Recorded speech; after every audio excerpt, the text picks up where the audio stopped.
उनके जीवन में उस दर्शनकर्ता का जो जीवन है सुधर जाता है, उसका कल्याण ही होता है।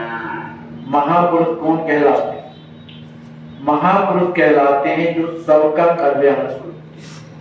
उनका कोई दुश्मन नहीं होता और ना उनका कोई मित्र। संपूर्ण संसार में जितने जीव हैं उन सब के प्रति उनकी भावना ये रहती है कि इनका कल्याण कैसे, चाहे उन्हें कोई अपशब्द सुनाए, चाहे प्रार्थना करे, चाहे उनका सम्मान करे, वो सब भाव से सबका कल्याण। तो ऐसे महापुरुष यदि किसी के प्रति अगर उनके हृदय में भावना आ जाए किसका कल्याण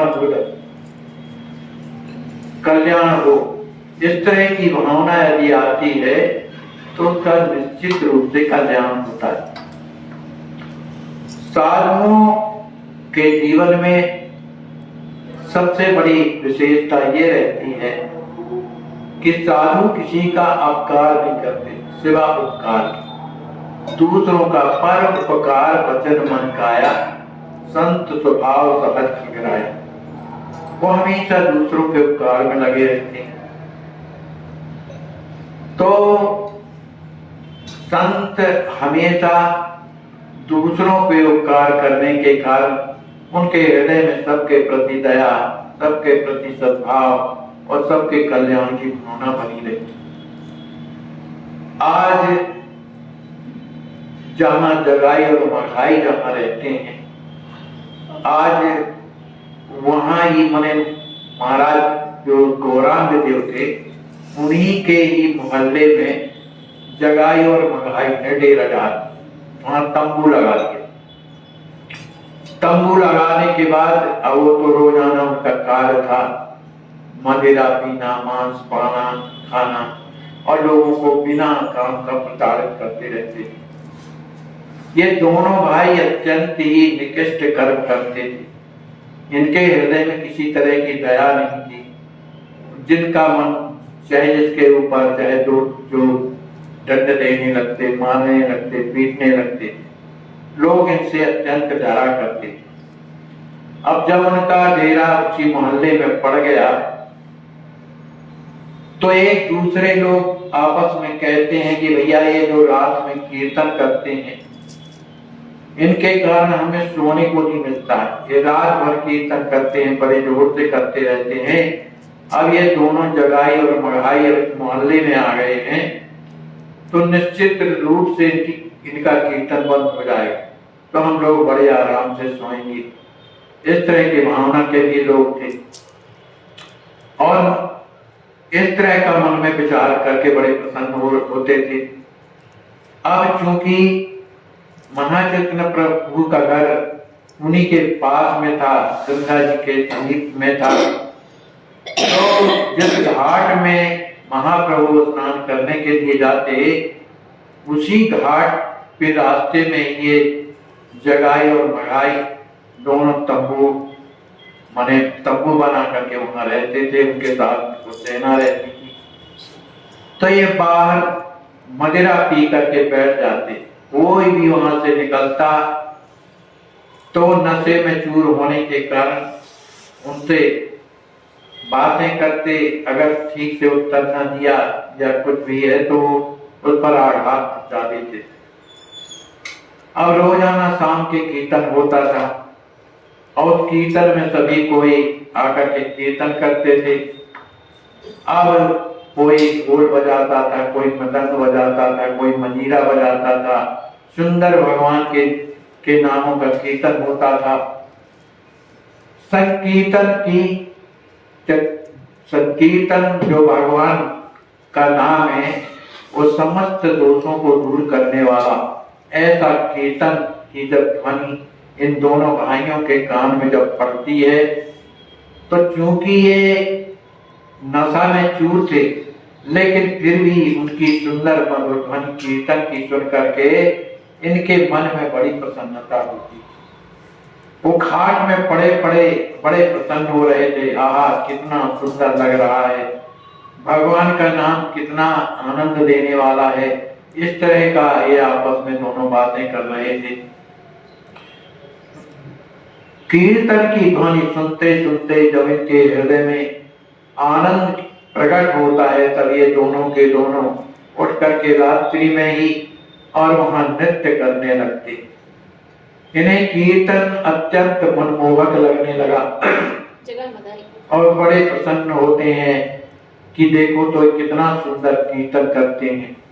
अब उनके हृदय में जो विचार थे, बुरे भाव जो थे, कुछ कुछ जो है हृदय से जाने लगे। अब जब सवेरा होता है तो महाचैतन्य प्रभु वहां से स्नान करने के लिए जब निकलते हैं तो उन्होंने पहले से जान दिया था कि महाचैतन्य प्रभु हैं, इनके द्वारा ये सब कीर्तन का प्रचार किया जा रहा है, ये भी जानते थे। तो उन्होंने महाचैतन्य प्रभु को देखते ही उन्होंने कहा कि भाई निमाई पंडित कहते थे, रात्रि में तो आप बहुत सुंदर गीत गा रहे थे, तो क्या वो मंगला चंडी का गीत गा रहे थे? वो तो जो शराब वगैरह पीने वाले हैं, ये देवी देवताओं को ज्यादा मानते, तो मंगला चंडी का जो है गीत गा रहे थे, बहुत बढ़िया, बहुत अच्छा लग रहा था। तो एक काम करो कि यह इस तरह का कार्यक्रम हमारे घर में भी कर दो, मंगला चंडी का, और ये तुम्हारे जो गीत हैं हमें बड़े भले मालूम होते। भगवान नाम का कीर्तन ये कहता है जो महान से महान दुष्टों को भी बदल देता है। इसका प्रभाव अत्यंत विलक्षण है। बिना इच्छा के भी कीर्तन करने से जीवन में उसका जो फल होता है, उसका हृदय शुद्ध होता है। तो इस तरह से उन्होंने निमाई जी से कहा, लेकिन उन्होंने इसकी बात को सुन करके और कुछ उत्तर नहीं दिया और आगे बढ़ गए। अब जब तीसरा पहर आया, तीसरा पहर मतलब शाम का समय का था, आया तो सभी कोई महाप्रभु के घर में इकट्ठे होने लगे। बैठ करके सब लोगों ने प्रार्थना किया, प्रभु ये जो दोनों भाई जो जगाई और मढ़ाई हैं, अब इनका तो कल्याण होना चाहिए, क्योंकि अत्यंत दुष्ट हैं। ये लोगों को बिना कारण का परेशान करते हैं, मारते हैं, पीटते हैं, इसलिए इनका कल्याण होना चाहिए। तो महाचैतन्य प्रभु कहते हैं कि आप जैसे भक्तों की यदि भावना किसी के कल्याण की यदि हृदय में आ रही है तो निश्चित रूप से इनका कल्याण ही होगा, इनका उद्धार भी होगा। महाप्रभु मुस्कुराते हुए कहते हैं, भैया आप लोग जिसके प्रति इतने चिंतित हो रहे हैं, दोनों भाइयों के प्रति, जगाई और मगाई के प्रति, तो उनकी मंगला कामना के लिए आपके हृदय में जो इतनी श्रद्धा हो रही है, इच्छा हो रही है, तो उसका उद्धार हुआ ही समझो, क्योंकि उद्धार में देरी नहीं है। क्योंकि श्री नित्यानंद जी महाराज ने उन्हें दर्शन दिया, तो जहां संत किसी को दर्शन देते हैं तो उसके पाप नष्ट हो जाते हैं, इसलिए उनका कल्याण अवश्य होगा। एक दिन की बात है कि रात्रि में श्री नित्यानंद जी महाराज महाप्रभु की घर की ओर जा रहे थे, रात्रि का समय था। निताई जी वो जानबूझ करके और दोनों भाइयों के उद्धार के का निमित्त से रात्रि में उधरी से निकले जहां वो दोनों बैठे हुए थे। ये बड़े जोर से भगवान नाम लेते हुए आगे बढ़ते चले जा रहे थे। उस समय दोनों के दोनों शराब में चूर थे, नशे में चूर थे।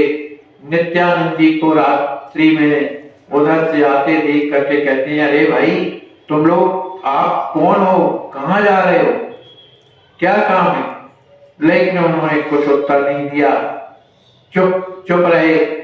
तो फिर उन्होंने डांट कर, अरे बोलता क्यों नहीं भाई, कौन हो तुम, जल्दी बताओ कौन हो। इस पर नित्यानंद जी निर्भीक भाव से वहां पर खड़े होकर कहते हैं, अरे भाई क्यों, हम हैं, क्या कहना चाहते हो? मघाई ने कहा कि तुम कौन हो, नाम अपना बताओ, है ना, रात्रि में कहां जा रहे हो? तब नित्यानंद जी ने सरलता से कहा कि हम जो है संकीर्तन करने के लिए जा रहे हैं और हमारा नाम है अवधूत।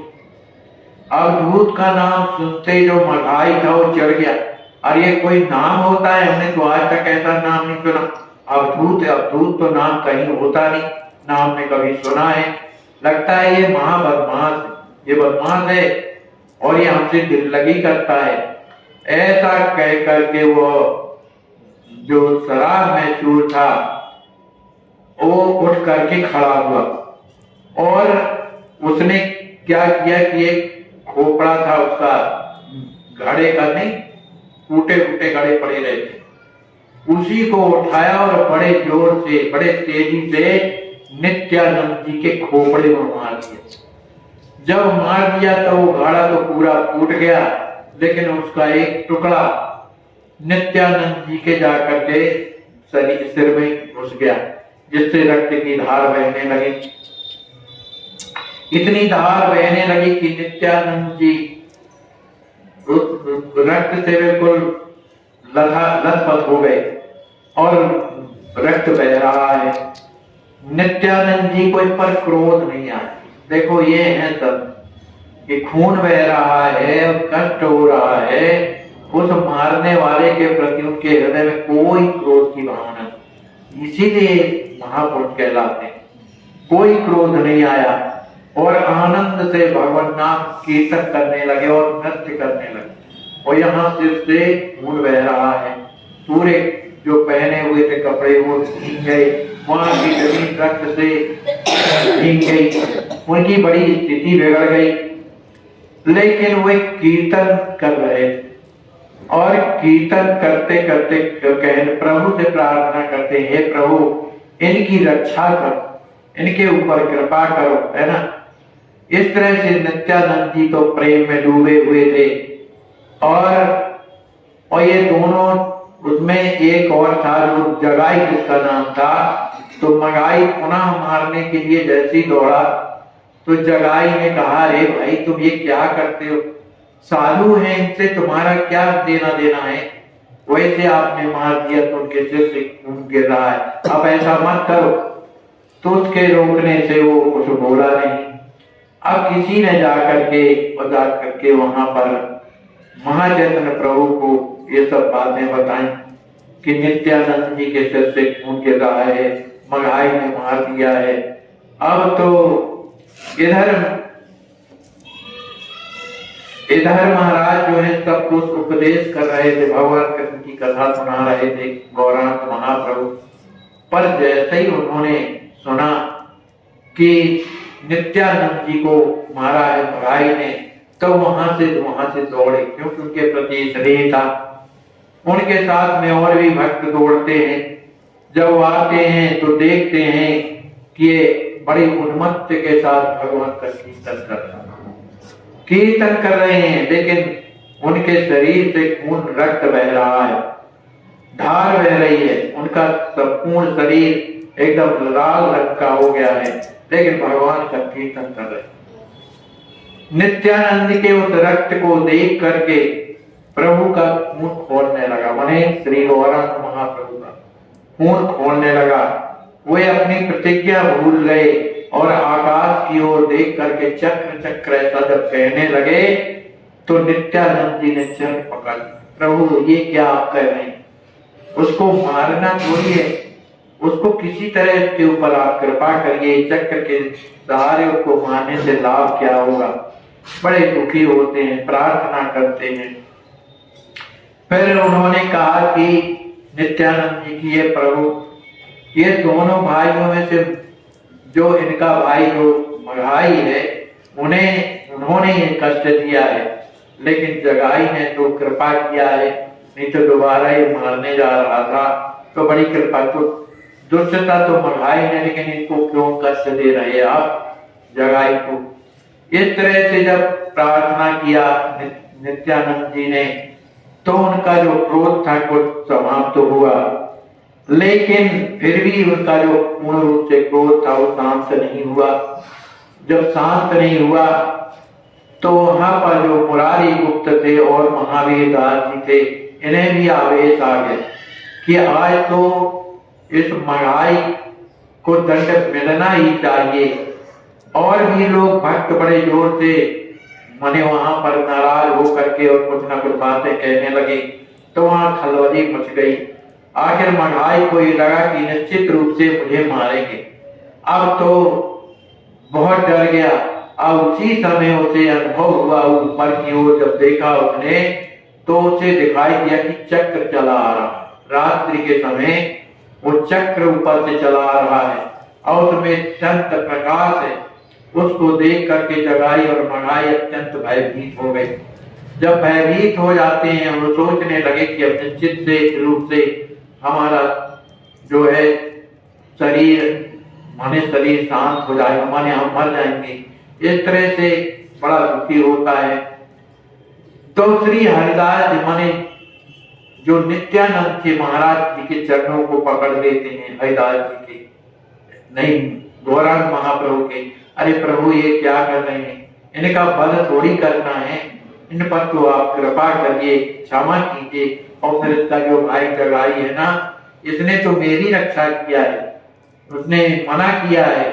इस बात को सुनने के बाद महाचैतन्य प्रभु का जो आवेश था वो समाप्त हुआ और उन्होंने जगाई को बुलाया और कहा तुमने मेरे भक्त की रक्षा की है, इसलिए मैं आओ मेरे हृदय से लग जाओ। तो जगाई को महाप्रभु ने अपने हृदय से लगा दिया और जैसे ही हृदय से लगाया उसके हृदय में प्रभु का प्रेम प्रकट हो गया। अब वो रोने लगा और वही बेहोश हो गया, प्रेम में पागल हो गया। बार बार प्रभु के चरणों में अपने को माने पकड़ करके रोने लगा कि मुझसे बहुत बड़ी गलती हुई है। लेकिन महाचैतन्य प्रभु कहते हैं भैया जो भगवान का हो जाता है उसके जीवन में कौन सा कष्ट रहता है, जो रह जाता हो तो भगवान के बड़े प्यारे हो। इस तरह से जगाई फूट फूट करके रो रहा है। अपने भाई को इस प्रकार रोते हुए देख करके मढ़ाई, जगाई को देख करके मढ़ाई के भी हृदय में पश्चाताप होता है कि बताओ मैंने बिना काम करके और नित्यानंद जी को कर्ज दिया, उनके खोपड़े में मार दिया जैसे खून लत में लथपथ, फिर भी ये लोग ये मेरा पक्ष कर रहे हैं, प्रभु से प्रार्थना कर रहे हैं कि पर आप कृपा करो। तो इस तरह से मढ़ाई का भी हृदय का परिवर्तन हो गया और वो जाकर के प्रभु के चरणों को पकड़ लेता है, महाचैतन्य प्रभु के चरणों को पकड़ लेता है और रोने लगता है। जब रोने लगता है तो महाचैतन्य प्रभु कहते हैं कि तुम्हें भगवान तो किसी रूप में क्षमा नहीं कर सकते हैं, इसलिए क्योंकि तुमने बहुत बड़ा अपराध किया है, क्योंकि भक्त को कष्ट दिया है, इसलिए तुम्हारा अपराध क्षम्य नहीं है। लेकिन यदि नित्यानंद जी चाहें, उन्होंने अगर कृपा कर दें तो बात एक अलग है। अब मढ़ाई ने जाकर के नित्यानंद जी के चरणों में प्रणाम किया और फूट फूट करके रोने लगा, क्षमा मांगने लगा कि मुझे क्षमा कर दो, अब भविष्य में मैं ऐसा कभी नहीं करूंगा। तो नित्यानंद जी महाराज के चरणों में लौट रहा था। नित्यानंद जी महाप्रभु चैतन्य महाप्रभु से कहते हैं प्रभु मेरे हृदय में इनके प्रति एक अंश भी बुराई का भाव नहीं है, मैं तो ये चाहता हूँ कि इनका कल्याण हो, इन पर आपकी कृपा हो, ये भी भगवान के कीर्तन का अधिकारी बन जाए। इस तरह से जब प्रार्थना की तो चैतन्य महाप्रभु बड़े प्रसन्न हो जाते हैं और अपने चरणों में जो गिरे हुए मढ़ाई थे जिसने मारा था उसको उठा करके अपने हृदय से लगा देते और कहते हैं मढ़ाई तुम्हारा जितना पाप था वो आज सब समाप्त हो गया, क्योंकि श्रीपाद ने आपके ऊपर कृपा कर दिया, मतलब नित्यानंद जी ने कृपा कर दिया। इस तरह से मढ़ाई भी भगवान का प्रेमी बन गया। अब जगाई और मढ़ाई ये दोनों के दोनों जब भगवान के प्रेमी बन गए, भगवान के कीर्तन के अधिकारी बन गए, तो जितने लोग वहां खड़े हुए थे सब देख करके अवाक रह गए कि देखो ये दोनों भाई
आपकी अस्वस्थ संत सेवा ट्रस्ट के द्वारा इन्हें लखनऊ मेडिकल कॉलेज भेजा गया है ऑपरेशन के लिए।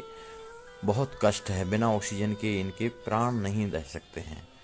आप सोचिए, आप विचार कीजिए कि ऐसे असहाय संत बेचारे जिनकी कोई सेवा नहीं करता, तो कम से कम आपके अस्वस्थ संत सेवा में आ गए हैं इस ट्रस्ट में, तो आप रात दिन उनकी सेवा कर रहे हैं।